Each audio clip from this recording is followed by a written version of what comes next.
Jadi apa yang bisa kita lakukan untuk membantu Palestina, khususnya warga-warga Gaza yang kita tahu banyak yang terluka, banyak yang tidak tertangani. Kita tahu rumah sakit Indonesia yang berada di sana bahkan digempur habis begitu.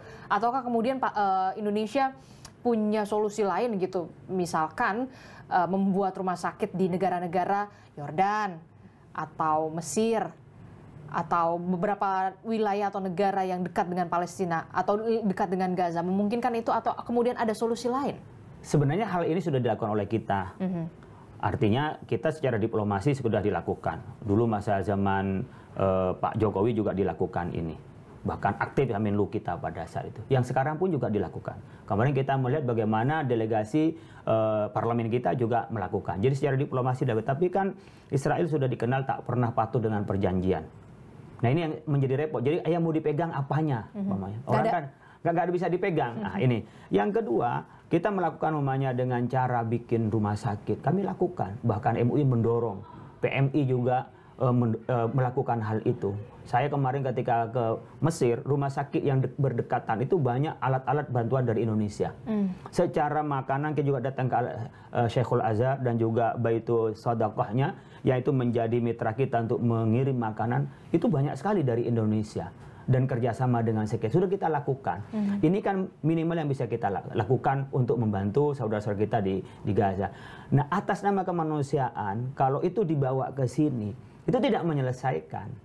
Maka kalau dimaksimalkan, bisa nggak di sana tetap dilakukan? Kalau memang nggak bisa di sana, terdekatlah di sana, yang itu lebih aman dari serangan itu.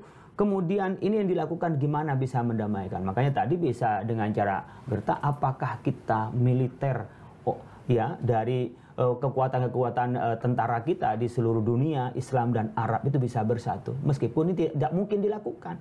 Maka saya berharap ketika Pak Presiden itu jalan sekarang, beberapa negara yang memang punya kemitraan yang baik dengan Amerika, karena kita tahu bahwa kekuatan dari Israel tidak hanya Israel, tetapi adalah di belakangnya itu terutama adalah Amerika.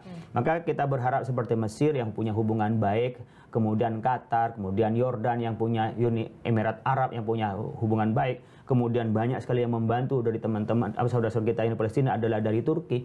Kita berharap ini ada resolusi untuk bersama direlokasi di sana, bukan maksud dievakuasi di sana.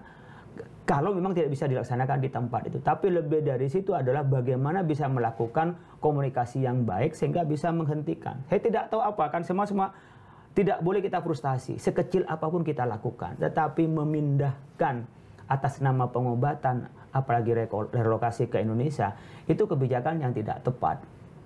Kebijakan yang tidak baik bagi orang Palestina yang di Gaza itu, tidak baik bagi negara Indonesia. Karena apa? Karena otomatis tanah air mereka sudah diambil, belum tentu mereka bisa kembali lagi. Yang kedua, yang di sini pun secara kesejahteraan di Indonesia juga akan bermasalah. Mau relokasi di mana? Mau di IKN? Kalau mau dievakuasi mau di mana, Pak? Ini kan kalau anggaran kita defisit. Kemudian efisiensi lagi di mana-mana. Di mana lagi? Nah, itu udah. Jadi aspek dari penyelamatan saudara kita di Gaza juga tidak bisa kita penuhin. Yang kedua, aspek kita kemaslahatan kita di dalam negeri juga tidak mendapat masalah. Jadi kalau kita menolak itu bukan menolak keberpihakannya kepada Palestina, bukan menolak terhadap kemanusiaannya, tapi cara menevakuasi, apalagi merelokasi ke Indonesia, itu kebijakan tidak tepat. Cara memberikan pertolongan itu bukan tambah menolong, malah mereka dijauhkan dari tanah airnya. Kan sama dengan dulu kita yang di sini, 350 tahun kita dijajah. Kalau hitung-hitungan sekarang kayak putus asa. Tapi disitulah kita, bagi kami yang beriman, ada pertolongan Tuhan. Ya, dari Allah Subhanahu wa Ta'ala bagi kita yang Muslim. Mungkin suatu saat dengan upaya yang kita lakukan, sekecil apapun punya efek, sehingga bisa menciptakan perdamaian di Palestina. Kalau hitung-hitungan akal hampir mentok kecuali perang dunia barangkali ya. Tetapi kita masih punya harapan dengan cara apa? Hubungan dekat dengan penyokong dari Israel, kemudian juga kita bisa membentuk negosiasi gemena yang baik kan. Usulan kita two state solution.